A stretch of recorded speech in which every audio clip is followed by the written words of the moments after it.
మహబూబ్ నగర్ జిల్లా దివిటిపల్లి సమీపంలోని కేసీఆర్ నగర్లోని డబుల్ బెడ్రూమ్ ఇళ్లను ప్రభుత్వ అధికారులు తనిఖీలు చేశారు. ప్రతి ఇంటికి తిరిగి లబ్ధిదారుల వివరాలు అడిగి తెలుసుకున్నారు. ఈ సందర్భంగా కాలనీ వాసులు తమ సమస్యలను అధికారుల దృష్టికి తీసుకువెళ్లారు. రవాణా సౌకర్యం లేదని వాపోయారు.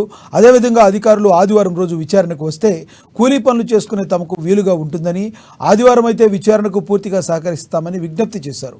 అదేవిధంగా డబుల్ బెడ్రూమ్ ఇళ్లు కేటాయింపులో అక్రమాలు జరిగాయని, నిజమైన లబ్ధిదారులకు కాకుండా వేరే వారికి ఇచ్చారని పలువురు బాధితులు వాపోయారు.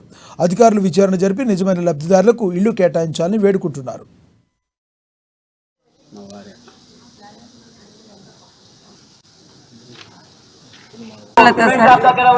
మేము డబుల్ బెడ్రూమ్ నివాసులము.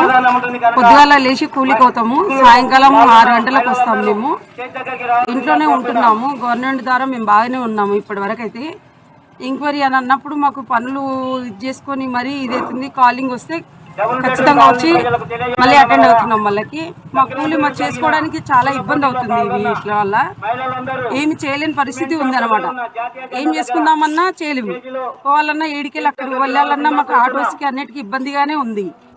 కానీ పర్వాలేదు అని చెప్పి పోతున్నాం మేము పనికి. వచ్చి మాత్రం ఖచ్చితంగా ఇక్కడ ఉంటున్నాం. మాకు డబుల్ బెడ్రూమ్లో వచ్చి అయినందుకు ఏదైనా బస్సు సౌకర్యము ఇట్లాంటిది పెడితే బాగుంటుంది అని ఆలోచనలో ఉన్నాము. మా మహిళలందరము దాదాపు చాలామంది ఇబ్బంది పడుతున్నారు. ఆటోలు లేక, బస్సులు లేక, ఏమీ లేక.